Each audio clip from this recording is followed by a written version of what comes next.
മനോജി, ഈ സമൂഹത്തിൽ ഇപ്പോൾ നമ്മൾ കാണുന്ന ചില അനുഭവങ്ങൾ എന്ന് പറഞ്ഞാൽ സത്യസന്ധമായിട്ട് ആത്മാർത്ഥമായിട്ട് ആത്മീയ ജീവിതത്തിലേക്ക് വന്ന് ആ ആത്മീയ ജീവിതത്തിൽ ആയിരിക്കുകയും ആ ആത്മീയ ജീവിതത്തിൻ്റെ അനുഭവങ്ങൾ മറ്റുള്ളവർക്ക് പല രീതിയിൽ പകർന്നു കൊടുക്കുകയും ചെയ്യുന്ന വ്യക്തികളുണ്ടല്ലോ, മനോജി അടക്കം ഉള്ള ആൾക്കാർ.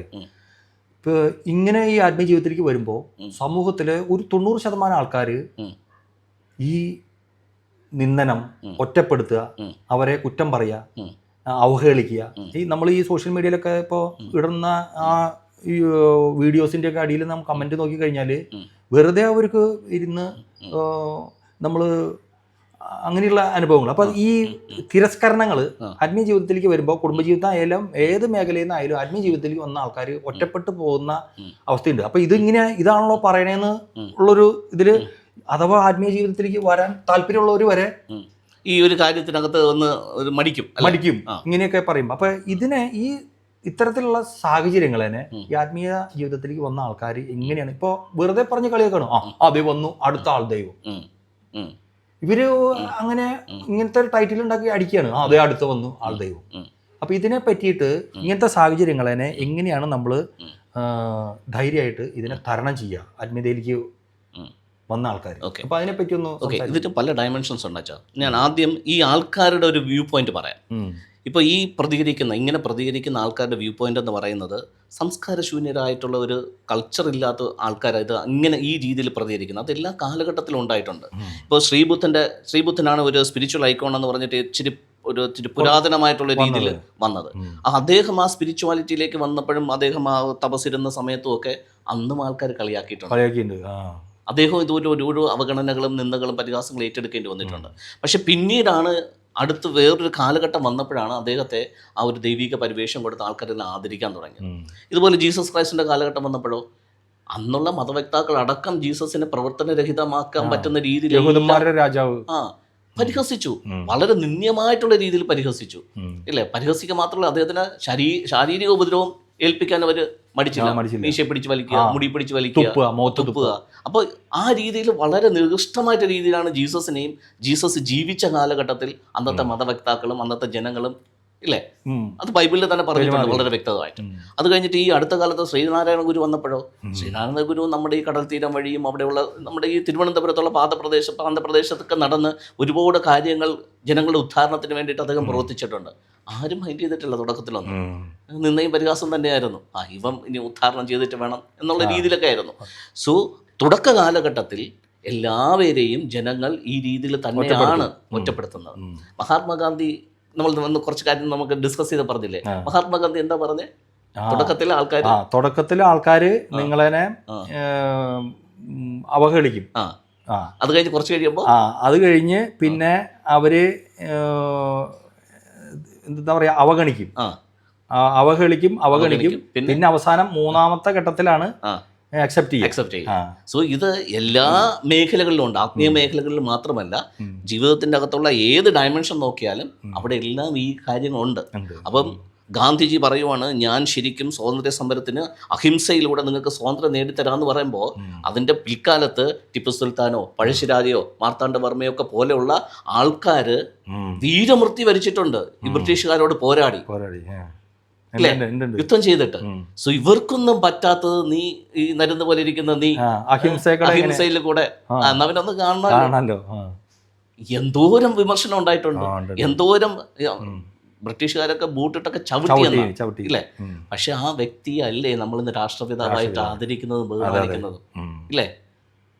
അപ്പോൾ ആദ്യം എന്ത് കാര്യം പറഞ്ഞാലും ആൾക്കാരുടെ മനോസ്ഥിതി ഇത് തന്നെയാണ്, റൈറ്റ്. അപ്പോൾ ഈ കാലഘട്ടത്തിൽ ഇപ്പോൾ അച്ഛൻ വീഡിയോ ചെയ്യുമ്പോഴോ ഞാൻ വീഡിയോ ചെയ്യുമ്പോഴോ നമ്മൾ എന്തെങ്കിലും കാര്യമൊക്കെ പറയുമ്പോൾ ആൾക്കാരുടെ പ്രതികരണം ഇതാണ്. കാരണം അവരുടെ കൾച്ചർ അത്രയേ ഉള്ളൂ. അപ്പം നമ്മൾ ഇനി നമ്മുടെ ഭാഗത്തു നിന്ന് ചിന്തിക്കാം. ഞാൻ എത്രയും പറഞ്ഞത് അവരുടെ ഭാഗത്തു നിന്ന്. അപ്പം നമ്മുടെ ഭാഗത്തു നിന്ന് ചിന്തിക്കുമ്പോഴത്തേക്ക് നമ്മൾ പറയുന്നത് എന്താണെന്ന് നമുക്കൊരു ബോധമുണ്ടെങ്കിൽ, നമ്മൾ എന്തിനു വേണ്ടിയാണ് പറയുന്നതെന്ന് നമുക്കൊരു ബോധമുണ്ടെങ്കിൽ, നമ്മൾ ആരാണ് എന്ന് നമുക്കൊരു ബോധമുണ്ടെന്നുണ്ടെങ്കിൽ നമ്മൾ ഈ വിമർശനങ്ങളെയും ഈ എതിർപ്പുകളെയും കാര്യമാക്കേണ്ട കാര്യമില്ല. കാരണം നമ്മൾ നിൽക്കുന്നതിൻ്റെ ഒരു വാല്യൂ എന്താണെന്ന് നമുക്കറിയാം, മൂല്യം എന്താണെന്ന് നമുക്കറിയാം. ഇപ്പൊ ആന നടന്നു പോകുമ്പോൾ ചാവാലിപ്പട്ടികൾ കുരയ്ക്കും, കോരിയിടും, ആനയ്ക്കൊരു പ്രശ്നമില്ല. അറുപത് തുമ്പിക്കൈയിട്ടൊന്ന് കൊടുത്തു കഴിഞ്ഞാൽ ഇവൻ തെറിച്ചു പോകും. അതെ. ഇല്ലേ? സോ അങ്ങനെയുള്ള ഒരു അതോറിറ്റിയാണ് നമ്മളിരിക്കുന്നത്. നമുക്കത് അറിയാം. നമ്മൾ ഈ പറയുന്ന ആൾക്കാർക്ക് നേരെ നമ്മൾ ഒന്ന് ചെറുതായിട്ടൊന്ന് നോക്കിക്കഴിഞ്ഞു കഴിഞ്ഞാൽ അവനെ ഒന്ന് ശരിക്കും ഒന്ന് ഒരു ചെറിയ രീതിയിലെങ്കിലും നമ്മുടെ മനസ്സിനകത്ത് അവനോട് ഒരു വൈരാഗ്യം തോന്നിക്കഴിഞ്ഞാൽ പിന്നെ അവന്റെ ജീവിതം തീർന്നു. പിന്നെ അവൻ രക്ഷപ്പെടത്തില്ല ജന്മത്തിൽ. അത് നമുക്കറിയാം. അതുകൊണ്ടാണ് നമ്മൾ സംയമനം പാലിക്കുകയും നമ്മൾ ആ കാര്യങ്ങളെല്ലാം വേറൊരു രീതിയിൽ ഒരു ആംഗിളിൽ നിന്ന് സമീപിക്കുകയും ചെയ്യുന്നത്.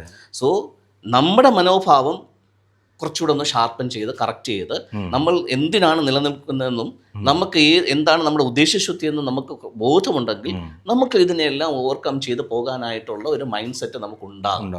ഓക്കെ, ഇനി ഞാൻ വേറൊരു കാര്യം ഇതിൻ്റെ കൂടെ ആഡ് ഓൺ ചെയ്യാൻ ആഗ്രഹിക്കുന്നത്, മനോജി പറയാറുന്ന ഒരു എക്സാമ്പിൾ സുനിത വില്യംസിന്റെ. അതെ, ഇപ്പോൾ സുനിത വില്യംസ് എന്ന് പറയുന്ന വ്യക്തി ബഹിരാകാശത്തേക്ക് പോകുമ്പോൾ നമ്മളെപ്പോലെ ഒരു കാഷ്വൽ ലൈഫിലല്ല അവർക്ക് പോകാൻ പറ്റുക. അതിനും വർഷങ്ങൾക്ക് മുമ്പേ അവരതിൻ്റെ പ്രിപ്പറേഷൻ ഉണ്ട്. എന്തൊക്കെ പ്രിപ്പറേഷൻ ചെയ്യണം? അവരുടെ ജീവിതചര്യ നോക്കണം, വെള്ളം കുടിക്കാൻ പറ്റില്ല, ആഹാരം കഴിക്കാൻ പറ്റത്തില്ല, ടോയ്ലറ്റിൽ പോകേണ്ട ക്രമീകരണം, ഇങ്ങനെ ഏകദേശം ഒരു 1-2 വർഷം അവരൊരു പ്രിപ്പറേഷൻ എടുക്കണം.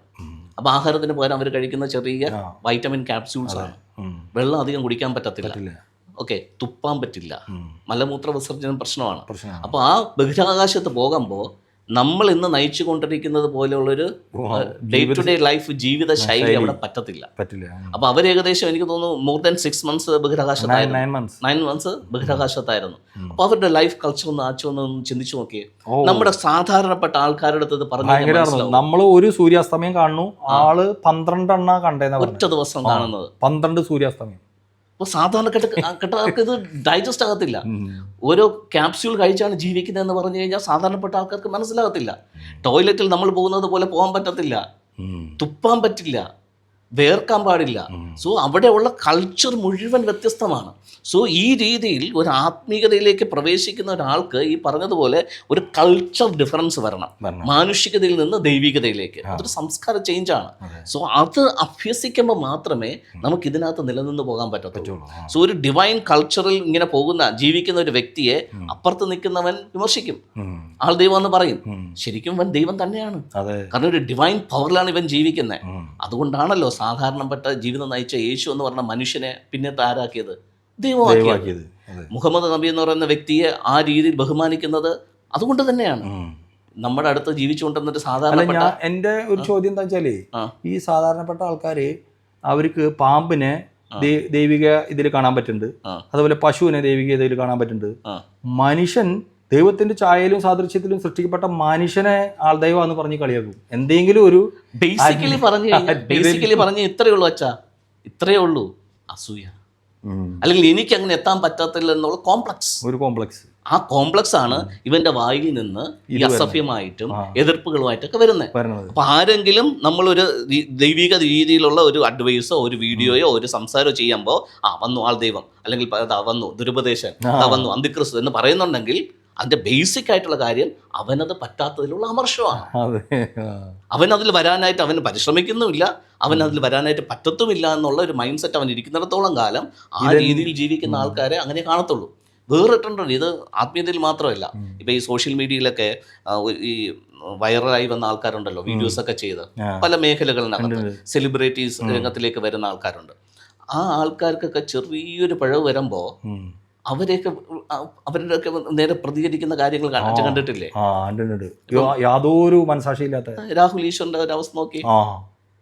സോ ഇവരൊക്കെ എന്തിനാണ് നിൽക്കുന്നത്? സൊസൈറ്റിയിൽ നല്ല കോസിന് വേണ്ടിയിട്ടാണ് നിൽക്കുന്നത്. അവർക്ക് എന്തെങ്കിലും സമ്പാദിക്കാനോ എന്തെങ്കിലും വെട്ടിപ്പിടിക്കാനോ അല്ല. രാഹുൽ ഈശ്വറിനെ പോലെയോ ബോച്ചയെ പോലെയോ ആൾക്കാർ അങ്ങോട്ട് സഹായിക്കുകയാണ്. പാലയിൽ ഒരു അച്ചായനുണ്ടല്ലോ, ആൾക്കാർക്ക് വീടൊക്കെ വെച്ച് കൊടുക്കുന്നത്. സോ ഇവരുടെയൊക്കെ ഉദ്ദേശം എന്താ? ഇവർക്ക് ഇതിൻ്റെ വല്ല ആവശ്യമുണ്ടോ? ഇവർ ജനങ്ങളിലേക്ക് ഇറങ്ങി കാര്യങ്ങൾ ചെയ്യുന്നത് ജനനന്മ ആഗ്രഹിക്കുന്നുണ്ടാണ്, നല്ലൊരു നന്മയുള്ള ഒരു ഹൃദയമുള്ളതുകൊണ്ടാണ്. അവർ ഈ കാര്യങ്ങൾ സോഷ്യൽ മീഡിയയിൽ വഴി പരസ്യം ചെയ്യുന്നു. ഓക്കെ, ഇല്ല ചെയ്തിട്ടല്ലേ ചെയ്യുന്നത്? അല്ല, അത് നമ്മൾ ബൈബിളിൽ പറയുന്നുണ്ടല്ലോ, നിങ്ങളെ വിളക്കാണ്, ആ വിളക്ക് നിങ്ങൾ പറയരടിയിൽ വെക്കാനുള്ളതല്ല. അതെ, അത് ആ നന്മ നിങ്ങൾ ചെയ്യുമ്പോൾ, സമൂഹത്തിലെ ആളുകൾക്ക് വേണ്ടി ചെയ്യുമ്പോൾ, അത് നിങ്ങൾ ദൈവത്തിനാണ് മഹത്വം. അതെ, അപ്പോൾ അവർ ചെയ്യുമ്പോൾ മറ്റുള്ള ആൾക്കാർക്ക് അവർ പ്രചോദനമാകണമെന്നുള്ള രീതിയിൽ അവരിത് ചെയ്യുന്നത്. നിങ്ങൾ ഇതുപോലെ ചെയ്യൂ, അല്ലാണ്ട് ആൾദൈവങ്ങൾ ആവാൻ വേണ്ടിയിട്ടല്ല. പക്ഷെ ഇവരുടെ ഭാഗത്തിലൊക്കെ ജീവിതത്തിനകത്ത് എന്തെങ്കിലും ഒരു ചെറിയ പാളിച്ച ഉണ്ടാക്കി അവർ ഭയങ്കരമായിട്ട് പൊങ്കാലിടും. ഇപ്പം ജിജി മാരിയുടെ കാര്യമൊക്കെ വന്നില്ലേ, ആ അവർ നല്ല സമൂഹ നന്മയ്ക്ക് വേണ്ടി അവർ നിന്നേ. ചെയ്യുന്നത്. പക്ഷെ അവരുടെ ഫാമിലി ലൈഫിനകത്ത് ചെറിയൊരു പ്രശ്നം വന്നപ്പോൾ ജനങ്ങളെല്ലാം അതിനെ മറ്റൊരു രീതിയിൽ ഭയങ്കരമായിട്ട് ആഘോഷിച്ച് അവര് നശിപ്പിച്ചു കളഞ്ഞു. പക്ഷെ ആള് പിന്നാക്കം അടിച്ചിട്ടൊന്നുമില്ല. ആ. ആള് എന്നാലും വീണ്ടും മാരിയോ ഒരുപാട് നന്മ പ്രവർത്തി ചെയ്തിട്ട് അദ്ദേഹത്തിന്റെ ക്വാളിറ്റി എന്താണെന്നും അദ്ദേഹത്തിന്റെ ഉദ്ദേശശുദ്ധിയാണെന്നും അദ്ദേഹം ആരാണെന്നും അദ്ദേഹത്തിന്റെ ബോധ്യമുള്ളിടത്തോളം കാലം ആള് ഈ പിന്നെ ഈ ജനങ്ങൾ പറയുന്ന കാര്യമൊന്നും നമ്മുടെ യേശത്തില്ല. കാരണം അവരൊക്കെ നിൽക്കുന്ന നമ്മളെ പോലുള്ള ആൾക്കാരൊക്കെ നിൽക്കുന്ന വേറെ റേഞ്ചിലാണ്, റേഞ്ചില് എലിവേഷൻ ആയിട്ടുള്ള മറ്റൊരു റേഞ്ചിലാണ്. ഇവിടെ കിടന്ന് എത്ര കുറച്ചാലും ഇവിടെ എത്തത്തില്ല. അവർ ആ പ്രശ്നം ഉണ്ടായി നിൽക്കുന്ന നേരത്തെ ഒരുപാട് ബാഡ് കമന്റുകൾ ഈ സോഷ്യൽ മീഡിയയിൽ വന്ന നേരത്ത് ആളനെ തലക്കിട്ട് തല്ലണ നേരത്തും ആള് ചെയ്തത് ഒരു 20 ആദിവാസികൾക്ക് വീട് വെച്ച് കൊടുക്കലാണ്. അതെ അതെ. മാരി സോ എനിക്ക് ഞാൻ ആരാണെന്ന് വ്യക്തതയുള്ളിടത്തോളം കാലം, ഇതൊന്നും ഞാൻ എന്താണ് ചെയ്യുന്നതെന്നുള്ള എനിക്കൊരു ഒരു ലക്ഷ്യബോധം ഉള്ളിടത്തോളം കാലം ഈ വിമർശനങ്ങളെയും ഈ പിന്നെ എന്താ വൾഗറായിട്ടുള്ള രീതിയിലുള്ള പ്രതികരണങ്ങളെയൊന്നും ഞാൻ ഭയക്കേണ്ട ആവശ്യമില്ല. ഞാൻ ആ ലെവലിൽ കുറച്ചുകൂടെ ശക്തമായിട്ട് മുന്നോട്ട് പോവുക എന്നുള്ളത് തന്നെയാണ്. അവിടെയാണ് ഞാൻ നേരത്തെ പറഞ്ഞ സുനിത വില്യംസിൻ്റെ ആ ലൈഫ് സ്റ്റൈൽ നോക്കിയാൽ മതി. അവരെന്തൊക്കെ കാര്യങ്ങളിനകത്ത് അവരുടെ ലൈഫിനെ ട്യൂൺ ചെയ്തിട്ടാണ് ആ ഒരു ബഹിരാകാശത്തെ ആ ഒരു മിഷൻ അത് അവർ സ്വീകരിച്ചിരിക്കുന്നത്. ഇതുപോലെ നമ്മുടെ ലൈഫിനെ നമ്മൾ അതനുസരിച്ച് ട്യൂൺ ചെയ്യണം. ആ കൾച്ചർ ഡിഫറൻസ് നമ്മൾ കൊണ്ടുവരണം. നമ്മുടെ നോട്ടത്തിൽ, നമ്മുടെ സംഭാഷണത്തിനകത്ത്, നമ്മുടെ ഡ്രസ്സിങ്ങിനകത്ത്, നമ്മുടെ ശൈലികൾക്കകത്ത് എല്ലാം ആ ഒരു ഡിവൈനിറ്റി കൊണ്ടുവരണം. സോ ഇന്ന് ആൾക്കാരത് സ്വീകരിച്ചില്ലെങ്കിലും കുറച്ച് നാൾ കഴിയുമ്പോൾ ഓട്ടോമാറ്റിക്കലി ആൾക്കാർ സ്വീകരിക്കും. ഇന്ന് വിമർശിക്കുന്നവർ തന്നെ നാളെ നമ്മളെ സപ്പോർട്ട് ചെയ്യും. പക്ഷെ നമ്മളെന്ന് പറയുന്ന വ്യക്തിയെ റിഫൈൻ ചെയ്ത് കൊണ്ടുപോകേണ്ടത് നമ്മൾ തന്നെയാണ്. അതിനിങ്ങനെയുള്ള ചില എക്സാമ്പിൾസൊക്കെ നമുക്ക് നോക്കിക്കഴിഞ്ഞ് കഴിഞ്ഞാൽ നമുക്ക് തന്നെ അതിനൊരു ഉത്തേജനം കിട്ടും. ഓക്കെ. ഇനി സുനിത വില്യംസ് അവിടെ നിന്ന് തിരിച്ചു വരുമ്പോഴും എത്രയോ നാൾ കഴിഞ്ഞിട്ടാണ് അവരൊരു നോർമൽ ലൈഫിനകത്തേക്ക് വന്നത് ഇല്ലേ? സോ ആ ലൈഫ് സ്റ്റൈലെല്ലാം നമ്മൾ അഡോപ്റ്റ് ചെയ്യണം.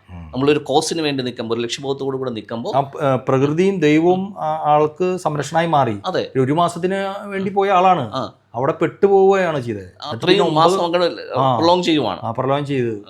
അപ്പൊ അത് ശരിക്ക് പറയുകയാണെങ്കിൽ ഒരു വല്ലാത്തൊരു അത്ഭുതം തന്നെയാണ്. അല്ലാത്ത ദൈവത്തിന്റെ ഒരു ഇടപെടൽ തന്നെയാണ് തിരിച്ചു വന്നതും. കരുതൽ. ഇപ്പം നമുക്ക് സംസാരിക്കുമ്പോൾ ഒരുപാട് കാര്യങ്ങൾ നമുക്ക് സംസാരിക്കാൻ പറ്റും. നമ്മളൊരു മാനുഷികതയിൽ ജീവിച്ചതിൽ നിന്ന് വ്യത്യസ്തമായിട്ട് ഇപ്പം നമ്മളൊരു ആത്മീയതയിൽ, ഒരു ഡിവൈനിറ്റിയിൽ ജീവിക്കുമ്പോൾ നമുക്ക് ഈ പ്രപഞ്ചം നൽകുന്ന സംരക്ഷണം, ആ ഒരു കവചം, അതിനകത്തുള്ള പ്രപഞ്ചത്തിനകത്തു നിന്നുള്ള കരുതൽ എന്തോരം ഉണ്ടെന്നുള്ളത് അത് സാധാരണപ്പെട്ട ആൾക്കാർ നമ്മൾ പറഞ്ഞാലും മനസ്സിലാവില്ല. നമ്മൾ സംസാരിക്കുമ്പോൾ നമുക്കത് മനസ്സിലാവും, കാരണം നമ്മളത് അനുഭവിക്കുന്നത്. നമ്മൾ ഇനിയും ഇതുപോലെ വീഡിയോ ചെയ്യുമ്പോഴേ കുറെ കൂടെ കാര്യങ്ങൾ ഇങ്ങനെ നമുക്ക് വിളിച്ചത് കൊണ്ടുവരാൻ പറ്റത്തുള്ളൂ. സോ ഒരു 10 മിനിറ്റിലോ അരമണിക്കൂറിലോ 1 മണിക്കൂറിലോ ഒന്നും എല്ലാ കാര്യങ്ങളും പുറത്തേക്ക് കൊണ്ടുവരാൻ പറ്റത്തില്ല.